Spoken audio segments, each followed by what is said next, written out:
El misterio de Fulton Gardens. Parte 1. ¿Estás dispuesta a admitir, dijo de pronto el viejo del rincón apenas terminó su vaso de leche, que la simpatía, la comprensión, la grandeza de corazón son siempre fruto de una gran inteligencia? El necio es quien se muestra censor y cruel. El hombre inteligente casi siempre es compasivo. Entiende, aprecia, estudia los motivos y los comprende. Durante la guerra fueron los tontos quienes persiguieron a hombres y mujeres inocentes bajo el pretexto de que eran espías. Fueron ellos los que no entendieron que un alemán podía ser tan buen patriota como un británico o un francés si servía a su propia patria. El hombre duro y cruel es casi siempre un necio. La solterona maledicente invariablemente también. Me tienta a decir esto, prosiguió, porque he estado pensando en ese curioso caso al que los periodistas llamaron el misterio de Fulton Gardens. ¿Lo recuerdas, verdad? Sí, respondí. Lo recuerdo. De hecho, conocí un poco al pobre señor Jessop y me quedé terriblemente impactada cuando supe de aquella espantosa tragedia. Y pensar que ese odioso joven Layton... ¡Ah!, interrumpió mi excéntrico amigo soltando una risita. Así que tú sigues aferrada a esa teoría, ¿eh? No había otra posible, repliqué. Pero fue absuelto. Me encogí de hombros, fingiendo no estar convencida. La verdad es que lo único que quería era hacer hablar a aquella extraña criatura. Una coartada endeble, dije con frialdad. Y una falta de compasión, replicó él. ¿Qué tiene que ver la compasión con una agresión brutal contra un anciano indefenso?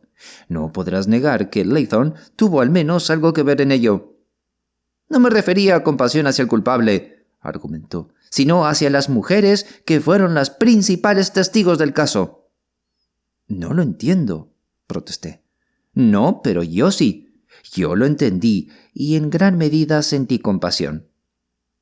Ante aquella expresión de noble sentimiento solté una carcajada. No pude evitarlo. Después de su largo preámbulo, aquella afirmación resultaba cómica más allá de las palabras. «Tú eres el hombre inteligente que entiende, etcétera», le dije con toda la seriedad que pude, «y yo, la solterona censora y cruel que, como tú aseguras, siempre es una necia».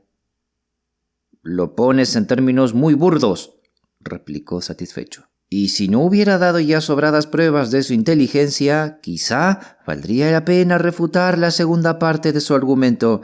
En cuanto a la primera, ¿no sería mejor que me cuentes de una vez el misterio de Fulton Gardens?», le interrumpí con impaciencia. «Por supuesto», respondió sin perder la calma. «He querido hablarte de ello desde el principio, pero tú te empeñas en desviarme». «Pax», repliqué, y con una sonrisa conciliadora le tendí un hermoso trozo de cuerda. Lo atrapó con sus manos flacas, que parecían garras de ave, y lo contempló con deleite como si fuese una presa. «Me atrevo a decir», empezó, «que para la mayoría de la gente el misterio resultaba bastante desconcertante. Pero para mí, estaba el víctima de lo que tú llamas muy acertadamente un ataque cobarde. Su amigo o conocido, el señor Seton Jessop, un hombre que rondaba los 60, pero todavía muy activo y vigoroso para su edad, llevaba adelante el negocio de perlas en Fulton Gardens, aunque no vivía allí, como tú sabes. Era un hombre casado con hijos e hijas y una bonita casa en Fitzjohn Avenue. También era dueño de la vivienda en Fulton Gardens, un edificio de 4 plantas típico del barrio. La planta baja, la primera y el sótano los utilizaba él mismo para su negocio. En la baja tenía la oficina y la sala de exhibición. Arriba, un par de salones donde almorzaba y recibía algunos clientes privilegiados. Y en el sótano había una cocina con despensa y cuarto de servicio, un pequeño comedor para el personal y una cámara acorazada para objetos de valor. El último piso lo alquilaba a un fabricante de instrumental quirúrgico que no dormía allí, y en el segundo, justo debajo del fabricante y sobre los salones, vivían la señora Tufnell, ama de llaves y cocinera de Jessop, y su sobrina Anne Weber, doncellas de la casa. El hijo de la señora Tufnell, Mark, que era auxiliar en la oficina, no dormía en la casa. Su salud era delicada y vivía con una familia cerca del Alexandra Palace. Todos ellos, como bien se sabe, tuvieron un papel importante en el drama que se representó el 16 de noviembre en el número 13 de Fulton Gardens.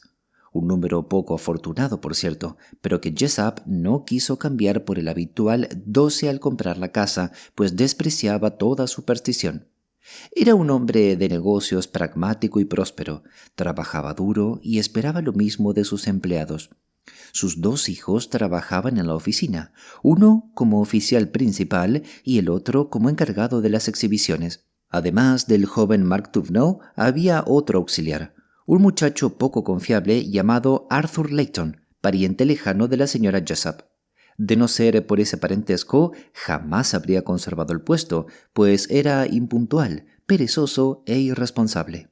Tanto la ama de llaves como algunos vecinos se habían escandalizado últimamente por lo que describían pintorescamente como los devaneos del joven Layton con Anne, la doncella del número 13. Anne Weber era una muchacha muy guapa y, como muchas chicas bonitas, era amiga de los halagos y de los adornos. Apenas entró al servicio del señor Jessup, empezó a coquetear con Mark Tufnell. Luego lo dejó un tiempo por el hijo menor de Jessup. Después volvió con Mark y parecía enamorada de veras hasta que finalmente inclinó sus favores hacia Arthur Layton, sobre todo porque era con mucho el más generoso de sus admiradores. Le regalaba siempre joyas que Mark no podía costear y que el joven Jessup, al parecer, no estaba dispuesto a darle.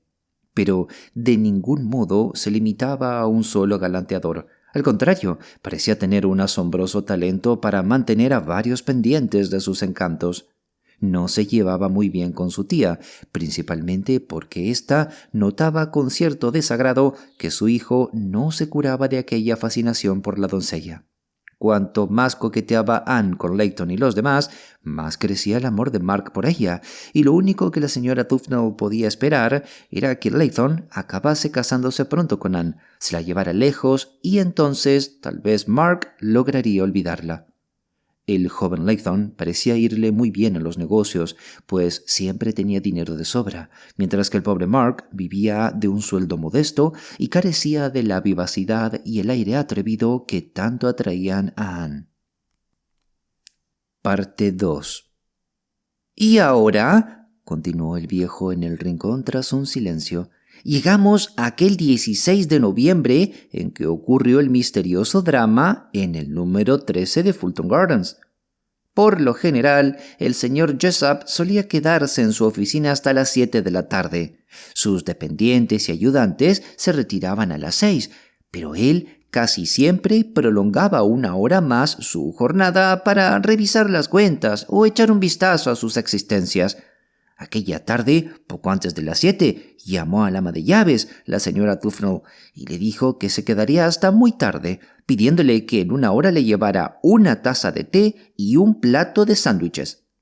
La señora Tufnell confesó después sentirse decepcionada al recibir la orden. Su hijo Mark había planeado llevarla junto con Anne al cine esa noche. Ahora, por supuesto, tendrían que esperar a que el señor Jessup se marchara en caso de que necesitara algo, y él podría quedarse hasta cualquier hora. Sin embargo, Mark cenó en la casa y después la señora Tufnell preparó el té y los sándwiches y subió personalmente la bandeja a la oficina. Encontró al señor Jessup sentado en su escritorio con 2 o 3 grandes libros abiertos delante de él y notó que la caja fuerte donde guardaba el dinero que ingresaba tras el horario bancario estaba completamente abierta. La señora Tufnell dejó la bandeja y ya se disponía a retirarse cuando el señor Jessup le habló. «Espero que el señor Layton regrese en breve. Hágalo pasar cuando llegue, pero no quiero ver a nadie más, a ninguno de ustedes. ¿Entendido?» Al parecer, lo dijo con tal rudeza y autoridad que la mujer no solo se sintió contrariada, sino también asustada. El señor Jessup siempre había sido amable y considerado con sus empleados, y la ama de llaves declaró que jamás le habían hablado de ese modo. Pero ya sabemos cómo es cierta gente, no entienden de matices, y si uno no les sonríe sin cesar, se ofenden con la mínima muestra de impaciencia. Sin duda, Jessup estaba cansado y preocupado, y la policía no dio mayor importancia a aquel arranque de brusquedad. Incluso ahora, supongo que te parecerá un detalle insignificante, pero en mi opinión encierra una gran relevancia, y creo que los agentes se equivocaron al descartarlo con tanta ligereza. Sea como fuere, el señor Jessup permanecía en su oficina, con los libros abiertos y la caja fuerte expuesta. La señora Tufnell lo vio y habló con él a las 8 de la noche. Entonces esperaba que Arthur Layton lo visitara a las 9. Nadie volvió a verlo con vida después de eso. A la mañana siguiente, la señora Tufnell bajó a las 7 menos cuarto, como de costumbre. Encendió el fuego en la cocina, fregó la entrada, barrió el vestíbulo y se dispuso a arreglar las habitaciones de la planta baja. Más tarde diría a la policía que desde el momento en que se levantó sintió que algo andaba mal en la casa. Estaba asustada, sin saber de qué, pero lo estaba. Apenas abrió la puerta de la oficina, lanzó un grito desgarrador.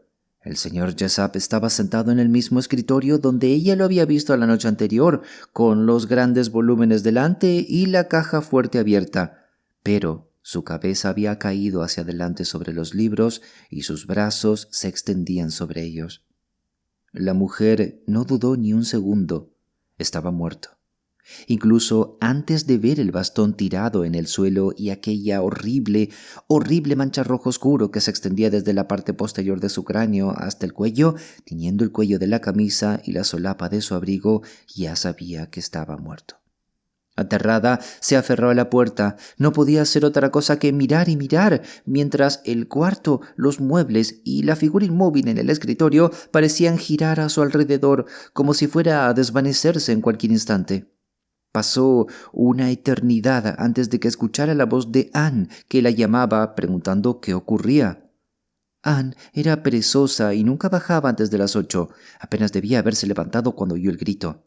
Corrió escaleras abajo, con los pies desnudos en unas pantuflas y envuelta en una bata. «¿Qué pasa, tía? ¿Qué ha sucedido?», preguntaba una y otra vez mientras corría. Y al llegar a la puerta de la oficina, lanzó una sola exclamación tras mirar al interior. «¡Dios mío! ¡Lo han matado!». De algún modo, esa exclamación devolvió el sentido a la señora Tufnell. Con gran esfuerzo logró dominarse, justo a tiempo de sujetar a Anne por el brazo. De no hacerlo, la muchacha habría caído desmayada en el suelo de baldosas. La sacudió con fuerza y le susurró con voz ronca. «¿Qué quieres decir, Anne Weber? ¿Qué quieres decir? ¿Quién lo ha matado?». Pero Anne no pudo o no quiso pronunciar otra palabra. Estaba blanca como un papel y tambaleándose fue a dar contra la barandilla al pie de la escalera, donde se sostuvo con la boca temblorosa y las rodillas flojas, los ojos muy abiertos. «¡Recupérate, Anne Weber!», ordenó la señora Tufnell con severidad, «y ve a buscar a la policía de inmediato». Anne, sin embargo, parecía incapaz de moverse. Repetía de manera seca y sin sentido: «La policía, la policía», hasta que la señora Tufnell, ya más dueña de sí misma, le dio un empujón decidido y subió a ponerse el sombrero. Minutos después, fue ella misma quien salió corriendo en busca de los agentes. Parte 3. «No sé», prosiguió el viejo en la esquina con su acostumbrada soltura, «si recuerdas todos los pormenores que hicieron de aquel caso un verdadero enigma. Bien merecido tenía en efecto el nombre que le dieron los diarios vespertinos, el misterio de los jardines Fulton, porque misterio fue, y para la mayoría de la gente lo sigue siendo hasta hoy». «Aunque no para ti», intervine yo, sonriendo solo para darle el gusto, pues veía que esperaba un halago antes de continuar su relato. No para mí», admitió con esa sonrisa fatuante satisfecha suya. «Si los agentes de policía que llevaron el caso hubieran sido psicólogos, tampoco ellos se habrían confundido. Pero se conformaron con sus pesquisas y con lo que salió a la luz en la investigación, y no fueron más allá. El resultado fue que, cuando el edificio de sus deducciones se vino abajo, no tuvieron dónde apoyarse. El tiempo había pasado, las pruebas se habían desdibujado, los testigos ya no eran seguros ni confiables, y cierto canalla, al que yo mismo podría señalar en este mismo instante, anda por el mundo tan campante». Pero dejemos que te cuente los hechos tal como se revelaron en la investigación. Así podrás sacar tus propias conclusiones, aunque sospecho que no serán menos erróneas que las de la opinión pública y la policía. El drama comenzó a desplegarse cuando llamaron al estrado al señor Ernest Jessup, el hijo menor del difunto caballero. Explicó, para empezar, que trabajaba como auxiliar en la oficina de su padre y que él, al igual que los demás empleados, había notado el día 16 que el jefe no se encontraba en su estado habitual. Estaba irritable con todos y poco antes del almuerzo llamó a su despacho a Arthur Layton. Entre ambos hubo, al parecer, un intercambio de palabras muy acalorado. El testigo se hallaba entonces en el vestíbulo, poniéndose el sombrero y el abrigo, y la doncella estaba allí cerca. Ambos oyeron las voces elevadas que venían del despacho. El jefe tronaba a todo pulmón. «Ese pobre Layton está recibiendo su merecido», comentó el testigo a Ann Webber. La muchacha no hizo más que reírse y encogerse de hombros. Luego dijo: «¿De veras lo crees?» «Claro», respondió él. «¿No te da pena ver a su devoto admirador en semejante aprieto?» De nuevo, la joven soltó una risita y salió corriendo escaleras arriba. El señor Layton no volvió a la oficina en toda la tarde, pero el testigo entendió, ya sea por su padre o por su hermano, no recordaba con certeza quién se lo dijo, que Layton debía regresar esa noche para entrevistarse con el jefe. A continuación, preguntaron al testigo por los acontecimientos ocurridos en la casa de los Jessup en Fitzjohn Avenue, mientras se desarrollaba la terrible tragedia en Fulton Gardens. Al parecer, el señor Jessup tenía una anciana madre que vivía en St. Albans y solía visitarla tras el trabajo, pasando allí de noche. Como regla, cuando planeaba hacerlo, llamaba por teléfono a su casa en el transcurso de la tarde. El día 16, hacia las 5, telefoneó para avisar que se quedaría más tiempo de lo habitual en la oficina y que no lo esperaran a cenar. Fue la propia señora Jessup quien atendió y reconoció la voz de su marido. Más tarde, alrededor de las 8:30 o 9, hubo otra llamada desde la oficina. En esa ocasión atendió el testigo. Una voz que al principio no le resultó familiar dijo: «El señor Jessup ha ido a St. Albans, tomó el tren de las 7:50 y no volverá esta noche». En su declaración, el testigo insistió en que no reconoció aquella voz. Era de hombre y sonaba como la de alguien que había bebido demasiado. Preguntó quién hablaba y entonces la respuesta fue clara: «Pero si soy Layton, soquete, ¿no me conoces?». El testigo replicó: «¿Desde dónde llama?». «Desde la oficina, por supuesto. Ya me han echado la bronca y ahora me consuela nuestra avecilla Annie». Avecilla Annie era el apodo que los jóvenes empleados daban a la bonita doncella de la casa. El testigo colgó y transmitió el mensaje a su madre. Nadie en casa le dio mayor importancia, no había nada fuera de lo común en aquello. Solo comentó que Arthur Layton seguramente había estado bebiendo otra vez, y el asunto quedó así hasta la mañana siguiente, cuando él y su hermano llegaron a la oficina y se toparon con la espantosa noticia. Tanto la señora Jessup como el hijo mayor Aubrey corroboraron lo dicho por el testigo respecto a las llamadas de aquella tarde. Aubrey añadió que sabía que su padre estaba preocupado por ciertas irregularidades en las cuentas de Arthur Layton y que esa noche pensaba enfrentarlo. Él mismo había rogado a su padre que lo dejara para el día siguiente, pues creía que Layton se había ausentado para visitar a una hermana enferma. Pero el difunto rechazó la sugerencia con evidente irritación. «¡Tonterías!», había dicho. «No creo ni una palabra de esa hermana enferma. Esta noche me las veré con ese sinvergüenza». La siguiente en declarar fue la señora Tufnell, ama de llaves y cocinera en Fulton Gardens. Era una mujer de mediana edad, de aspecto capaz, con unos ojos extrañamente oscuros. Digo extrañamente porque tenían esa cualidad aterciopelada que suele encontrarse solo en países del sur. Rara vez los he visto en Inglaterra, salvo quizá en Cornwalls. Por lo demás, nada había de especial ni de hermoso en ella. Tal vez fue atractiva en otro tiempo, pero hacía ya mucho de eso. Cuando se levantó a declarar, su rostro lucía pálido, curtido y duro. Hablaba con corrección, sin el vulgar acento cockney que cualquiera habría esperado de una cocinera al servicio de una oficina de la City. Declaró que el día 16, poco antes de la hora del almuerzo, cruzaba el vestíbulo número 13 de Fulton Gardens. La puerta del despacho estaba entreabierta y oyó la voz del señor Jessup encolerizada. También la de Latham. Como ella misma dijo con viveza, ambos caballeros se atacaban con uñas y dientes. Obviamente, aunque no lo admitiera, la señora Tufnell se detuvo a escuchar, pero no pareció entender mucho de lo que se decía.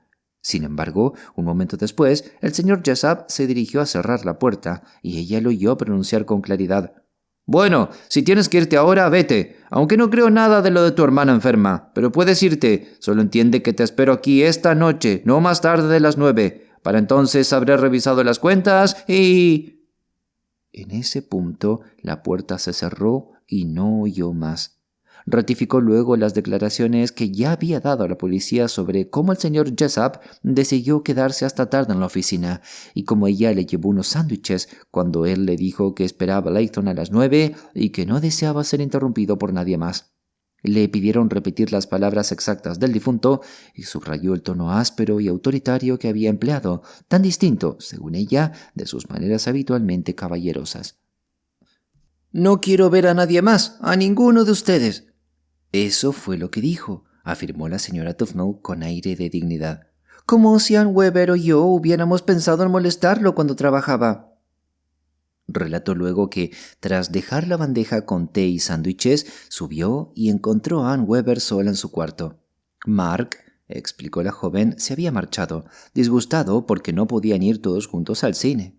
La señora Tufnell le reprochó no haber ido igual si tanto quería ver la función, pero Ann estaba de mal humor.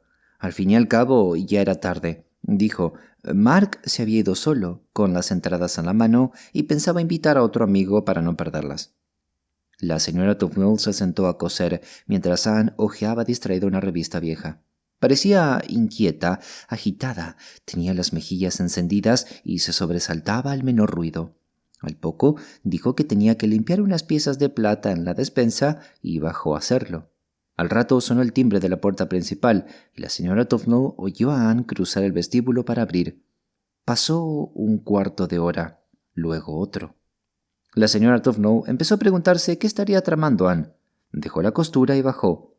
Lo primero que notó fue que todas las luces de la escalera y el rellano estaban apagadas. La casa estaba en penumbras y silenciosa, salvo un débil resplandor que venía del vestíbulo al pie de la escalera. Descendió con cautela sin que se le ocurriera encender las luces. Al llegar al primer descanso oyó voces apagadas que venían del vestíbulo. Creyó reconocer la voz de Ann y la llamó. «¿Eres tú, Ann?» «Ya voy, tía», respondió enseguida. «¿Con quién hablas?», preguntó. Como Ann no respondió, insistió. «¿Es el señor Latham?» «Sí», dijo la muchacha. «Ya se marcha». La señora Tufnell se quedó esperando a mitad de la escalera sin ver ni a Ann ni a Latham. Pero poco después oyó claramente la voz de Ann. «Bueno, buenas noches, señor Latham. Hasta mañana, como siempre». La puerta principal se abrió, se cerró de golpe y acto seguido Ann volvió ligera por el vestíbulo. «Vete a dormir ya, Ann», le dijo la señora Tufnell. «Yo despediré al señor Jessup cuando se vaya. No creo que tarde mucho». «Oh, pero si el señor Jessup se fue hace rato», replicó Ann. «¿Hace rato? Imposible», exclamó la señora Tufnell. «Estaba esperando al señor Layton y este acaba de marcharse». Ann se encogió de hombros. «Solo puedo decirle lo que sé, señora Tufnell», dijo con acidez. «Puede bajar a comprobarlo usted misma. La oficina está cerrada y las luces apagadas». «¿Y no vio el señor Layton al señor Jessup?» «No, no lo vio. El señor Jessup le dijo que esperara y luego se marchó sin recibirlo». «Qué extraño», murmuró la señora Tufnell seca. «¿Y qué hacía Layton en la casa todo este tiempo? Escuché el timbre hace más de media hora». «Eso no es asunto suyo, tía Sara», respondió la joven insolente, «y no fue media hora, así que basta». La señora Tufnell no discutió más. Bajó mecánicamente y comprobó que la puerta del despacho y la sala de muestras de la planta baja estaban cerradas como de costumbre, con la llave puesta por fuera en la cerradura. Era lo normal. Por hábito, giró la llave, abrió la puerta y se asomó solo para cerciorarse de que las luces estaban apagadas. Confirmado que todo estaba a oscuras, volvió a cerrar con llave. Ann, entretanto, la observaba desde la escalera. Luego ambas subieron juntas. Apenas habían vuelto a su cuarto, sonó otra vez el timbre. «¿Y ahora quién será?», exclamó la señora Tufnell. «No se moleste, tía», dijo Anne con presteza. «Bajo yo». Y así lo hizo. Tardó bastante en regresar, y cuando lo hizo parecía agitada y sin aliento. «Era alguien preguntando por el señor Jessup», explicó, ante el comentario ácido de la señora Tufnell sobre lo mucho que se había demorado. «No me creyó cuando le dije que se había ido y me tuvo hablando un buen rato». «¿Quién era?», preguntó la señora Tufnell. «No sé», respondió la joven. «Nunca lo había visto antes». «¿Y no le preguntaste su nombre?». «Sí, pero me dijo que no importaba, que volvería mañana». Después de eso, ambas permanecieron un rato más en la habitación, la señora Tufnell cosiendo, Anne hojeando la revista con nerviosismo. A las 10 se acostaron, y así terminó el día para la casa de los Jessup. Puedes imaginarte que todos los detectives aficionados presentes en la investigación ya daban por sentado que Arthur Layton había asesinado al señor Seton Jessup y robado la caja antes y después del crimen. Era una deducción simple, con todos sus ingredientes habituales. Una muchacha coqueta, un joven enamorado, la tentación de la codicia y la oportunidad perfecta. Entre el público hubo muchos que no consideraron necesario escuchar más testigos. En su mente, la soga del verdugo ya pendía del cuello de Layton, y claro, debo admitir que, hasta ese momento, todo parecía un caso clarísimo. Solo después comenzaron las complicaciones, y la investigación pronto se llenó de dificultades. Parte 4. Tras revisar una buena cantidad de pruebas tediosas y relevantes, se levantó la sesión del inquest y el público salió del tribunal en vilo, expectante por lo que depararía el día siguiente. Nadie se sintió defraudado, porque al día siguiente el misterio se profundizó, aunque no faltaron pruebas sensacionales con las que los periodistas pudieran alimentar sus crónicas. Al parecer, la policía había presentado un testigo muy valioso, el policía de la esquina que estaba de servicio desde las 8 de la tarde del día 16 en la intersección de Cragwell Road con Fulton Gardens. El número 13 estaba a solo unos metros calle arriba.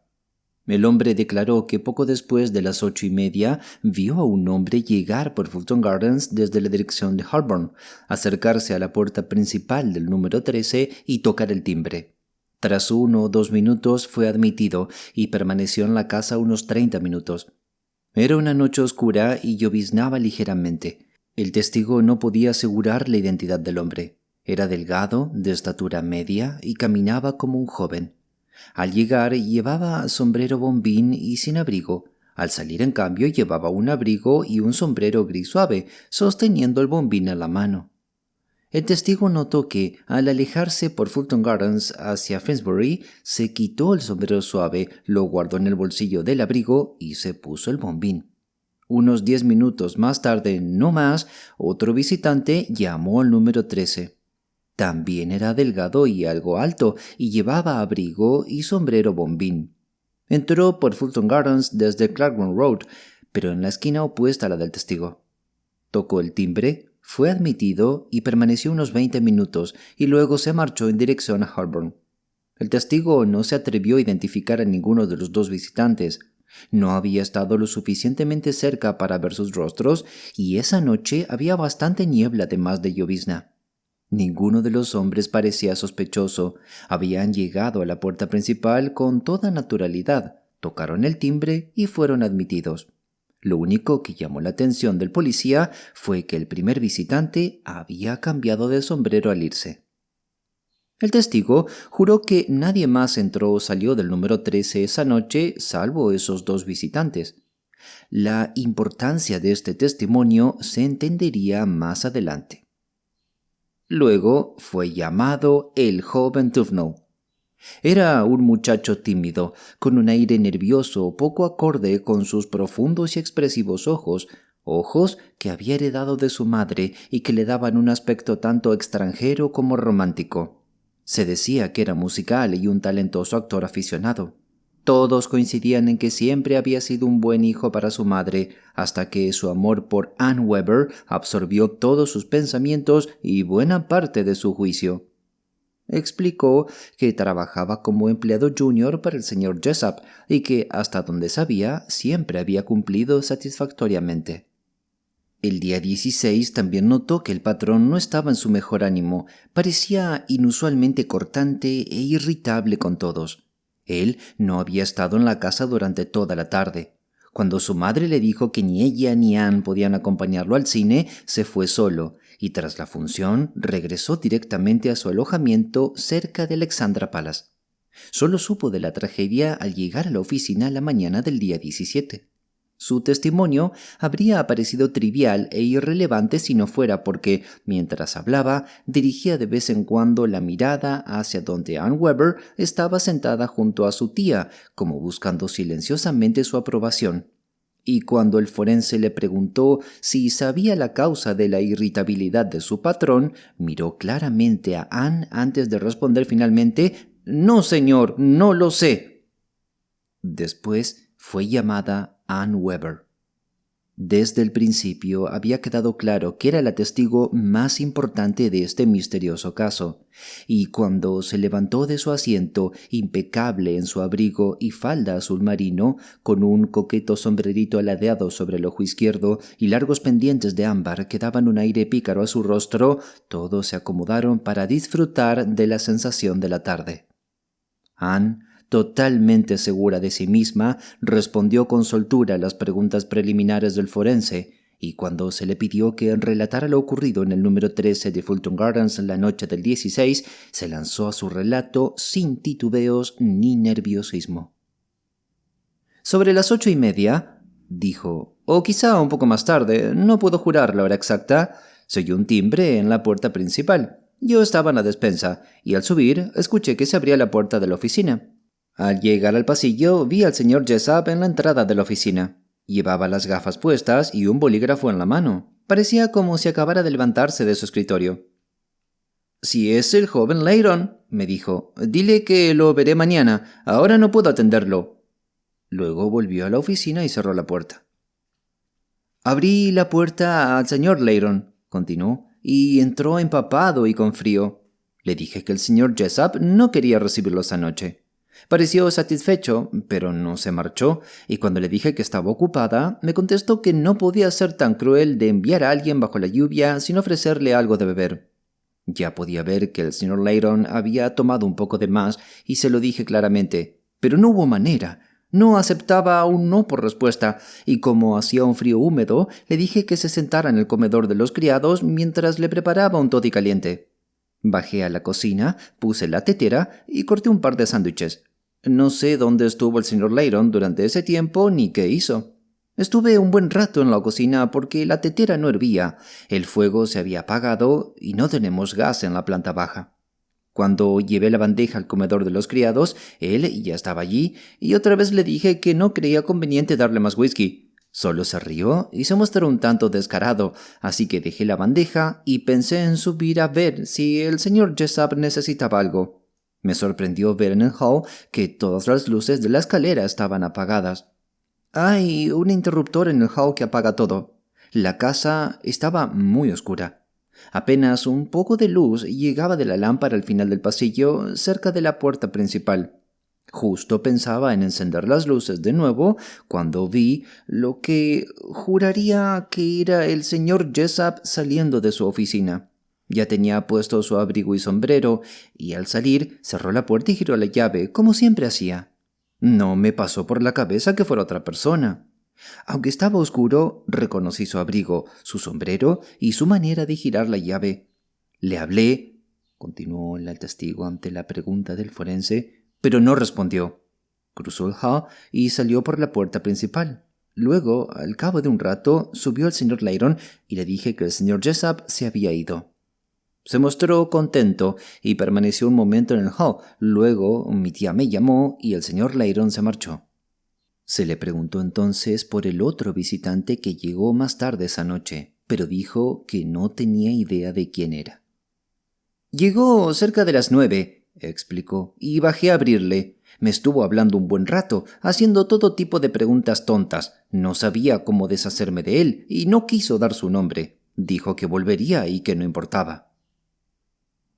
Anne Weber dio la impresión de que el visitante desconocido se detuvo a coquetear en la puerta, y sus gestos y miradas descaradas irritaron algo al forense, quien la interrogó con más firmeza para fijar la hora exacta en que 1. Abrió la puerta al señor Lyron, 2. Vio salir a quien creía era el señor Jessup, y 3. Llegó el segundo visitante.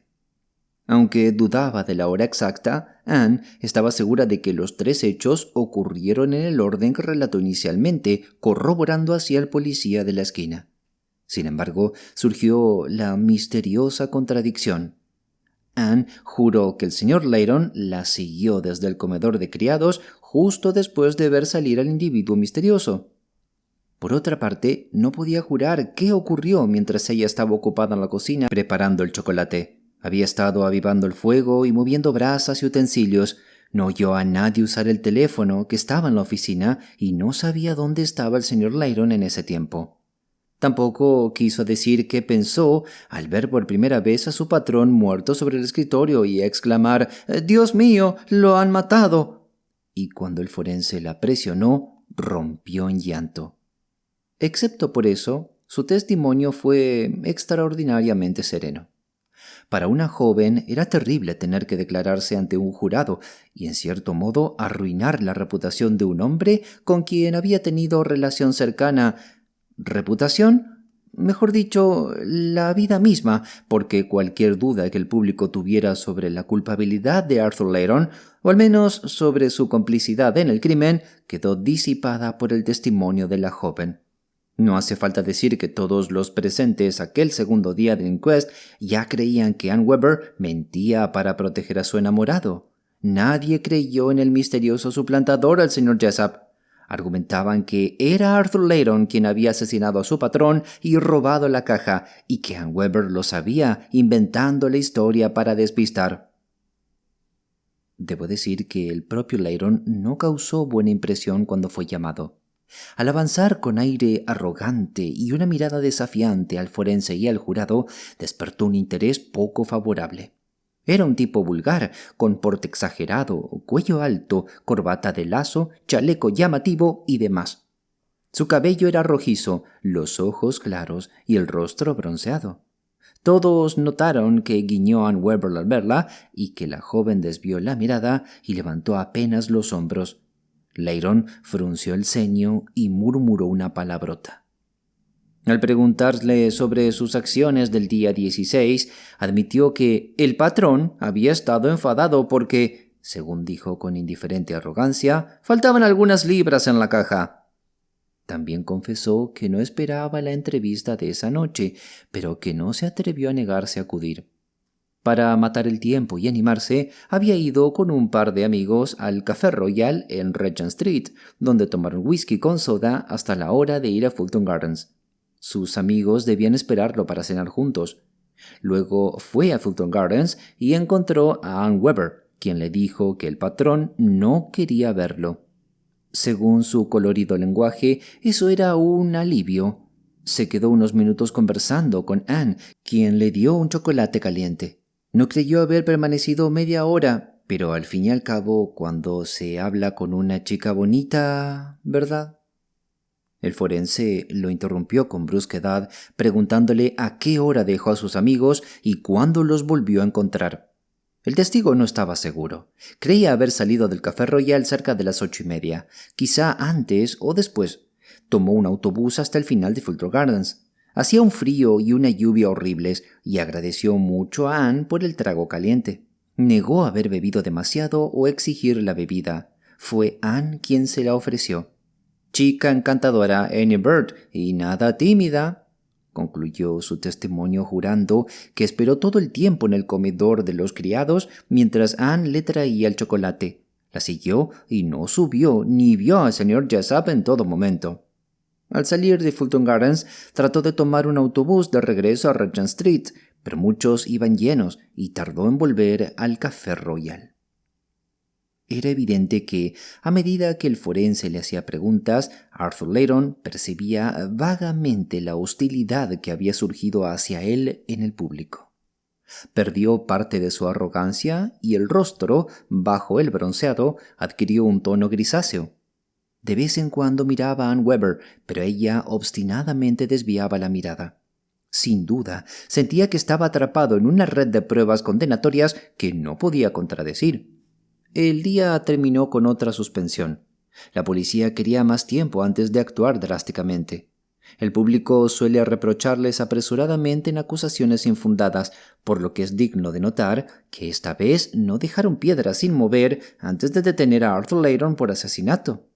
Buscaron pruebas sobre la existencia e identidad del individuo que Ann Weber dijo haber visto mientras Layton aún estaba en la casa, pero todos sus esfuerzos fueron en vano, mientras Layton negó con igual firmeza tener cómplice que su propia culpa.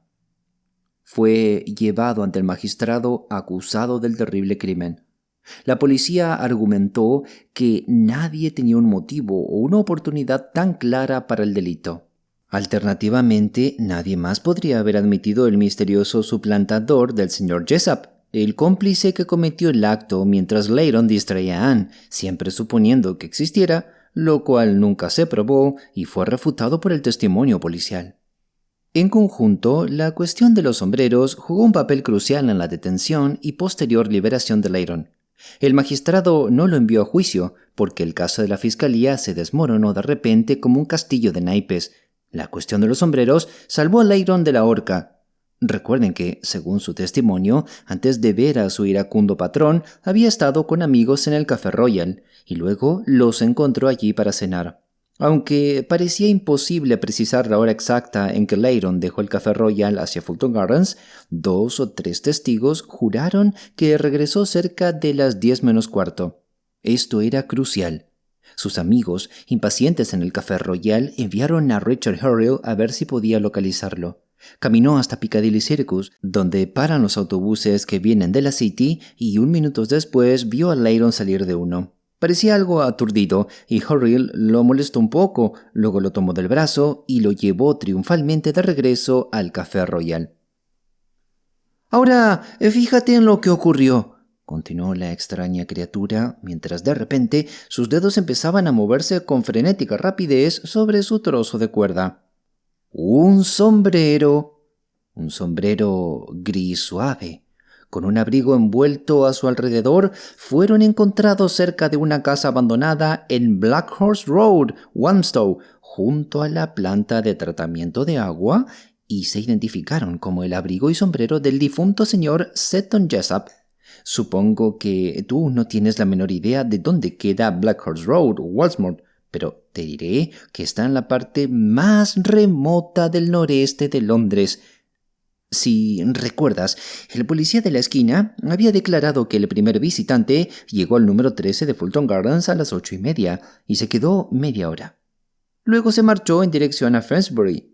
La policía sostenía que ese visitante era Arthur Layton, quien había asesinado al señor Jessup y enviado el mensaje telefónico a Fitzroy Avenue. Luego, al escuchar a Ann Weber moviéndose abajo y temeroso de ser descubierto, se había puesto el sombrero y el abrigo del fallecido y salió de la casa. Pero Ann lo había reconocido. Involuntariamente lo había delatado cuando el ama de llaves le preguntó con quién hablaba, así que inventó la historia de haber visto lo que creyó que era el señor Jessup para proteger a su enamorado.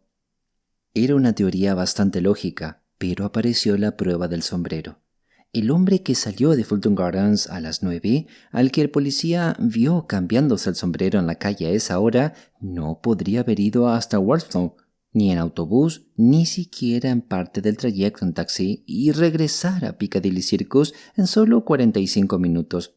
Y Layton, tiene en cuenta, bajó de un autobús cuando su amigo lo encontró, y puedo decirte que la policía hizo todo lo posible por encontrar a un taxista que hubiera recogido en viaje esa noche cerca de Clerkenwell y llevado a alguien hasta Portsmouth y luego de regreso a Holborn. Esa búsqueda fue totalmente infructuosa. Por otra parte, Layton había pagado su pasaje de autobús desde Holborn, y el conductor recordaba vagamente que se había subido en la esquina de Clerkenwell Road. Bien, una vez probado eso, el hombre no pudo haber hecho en el mismo tiempo disponible todo lo que la acusación afirmaba que había hecho. Después de que fue liberado, la prensa comenzó a criticar violentamente a la policía por no haber centrado antes su atención en el segundo visitante, que llegó a Fulton Gardens unos 10 minutos después de que se marchara el primero. Pero esta persona resultó tan escurridiza e intangible como el misterioso portador del sombrero y el abrigo del señor Jessup. El policía de la esquina lo vio a lo lejos y Ann Weber lo dejó entrar en la casa y charló con él durante más de 20 minutos. No lo conocía, pero declaró que podría reconocerlo fácilmente si lo volviera a ver. Durante algún tiempo, la pobre chica fue constantemente requerida por la policía para ver y, si era posible, identificar al misterioso visitante. Creo que la mitad de los personajes más sombríos de Londres pasaron ante sus ojos durante los siguientes 3 meses. Pero esta búsqueda resultó tan infructuosa como la anterior. El asesinato del señor Seton Jessup sigue siendo un misterio completo y desconcertante, como pocos en los anales del crimen. Muchos, tú entre ellos, creen firmemente que Arthur Layton al menos tuvo algo que ver. Sé que la familia del fallecido estaba convencida de ello. El señor Aubrey Jessup, hijo mayor del difunto, quien era uno de los albaceas del testamento y había revisado las cuentas del negocio, había notado ciertas irregularidades en los libros de Layton. También declaró que varias sumas que habían ingresado el día 16 después del horario bancario habían desaparecido de la caja fuerte. Además, el propio Layton admitió que el patrón estaba molesto con él porque faltaban unas libras de la caja.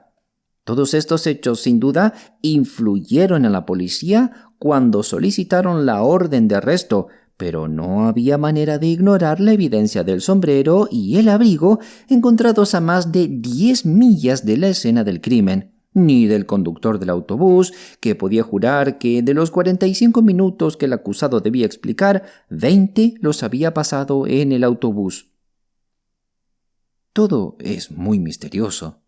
Intervine porque mi excéntrico amigo había guardado silencio un largo rato, mientras sus manos se concentraban en hacer toda una serie de nudos intrincados. Me temo que fui una de las tantas que culparon a la policía por no investigar antes al segundo visitante. Me parece mucho más misterioso que el primero. Sabemos quién fue el primero. ¿Lo sabemos?, replicó con una risita. O más bien, ¿tú lo sabes? Bueno, por supuesto, fue Arthur Layton, respondí impacientemente. La señora Tamford lo vio. No, no lo vio, interrumpió rápidamente. La casa estaba a oscuras. Escuchó voces y le preguntó a Ann si hablaba con el señor Layton. Y Ann dijo que sí, repuse. Dijo que sí, admitió con una sonrisa irritante. Y Layton mismo en su declaración. ¿Layton en su declaración?, interrumpió excitadamente. Admitió que había ido a la casa. Admitió que recordaba vagamente que Ann Weber le dijo que el señor Jessup había decidido no verlo y que para celebrar la ocasión la chica le preparó un whisky. Pero aparte de estos hechos, solo tenía nociones vagas sobre la hora en que llegó, la hora en que se marchó o cuánto tiempo se quedó. Ni sus amigos en el Café Royal tenían más claridad sobre eso. Todos habían estado bebiendo y solo tenían una vaga noción del tiempo hasta las 10 menos 20, cuando sintieron hambre y querían cenar. «¿Pero qué prueba eso?», repliqué con el ceño fruncido. «Prueba que mi hipótesis es correcta, que el primer visitante no fue Layton, sino alguien por quien Ann Weber sentía más que por Layton, ya que mintió por él cuando dijo a su tía que hablaba con Layton en el pasillo. Todo ocurrió tal como la policía supuso. El primer visitante llegó, y mientras Ann Weber bajaba a la cocina a darle algo de comer y beber, él entró en la oficina, probablemente sin intención maliciosa, y vio a su empleador sentado en el escritorio con la caja fuerte abierta y el efectivo a la vista. Seamos caritativos y supongamos que se dio a la tentación repentina. El abrigo, el sombrero y el bastón del señor Jessup estaban sobre una silla. Tomó el bastón y golpeó al viejo en la cabeza. Luego recogió el dinero de la caja y lo metió en sus bolsillos.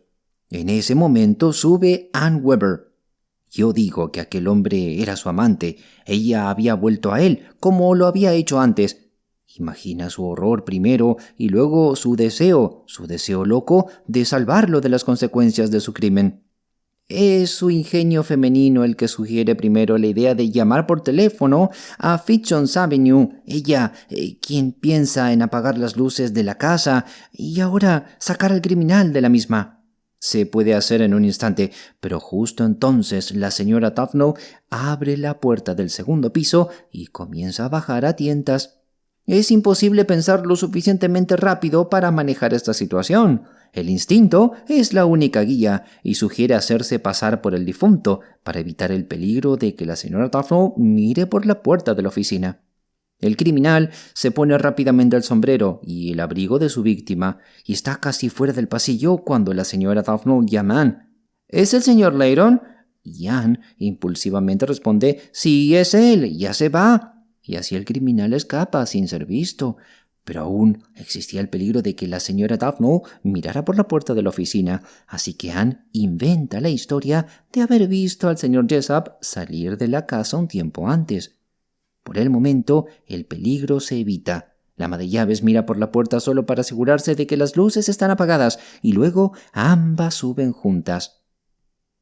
10 minutos después suena otro timbre. Esta vez es Arthur Leighton, y Anne Weber tiene suficiente presencia de ánimo para que él no note nada extraño en la casa. Lo hace pasar, le dice que el señor Jessup no puede verlo, le sirve una bebida y lo despide. No creo por un momento que en ese instante tuviera intención de usarlo como escudo para su enamorado, pero sin duda la idea ya había surgido en su mente de utilizar la presencia admitida de Leighton en la casa para confundir los hechos.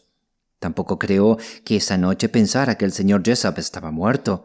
Probablemente pensó que solo había sido aturdido por un golpe del bastón. De ahí su exclamación al darse cuenta de la verdad: «¡Dios mío, lo ha matado!». Solo entonces concentró todas sus energías e ingenio en salvar a su enamorado, aunque fuera a costa de otro hombre. «Las mujeres son así a veces», continuó el viejo en el rincón con una risita. «El instinto de la mujer primitiva es primero salvar a su hombre, sin importar a costa de quién.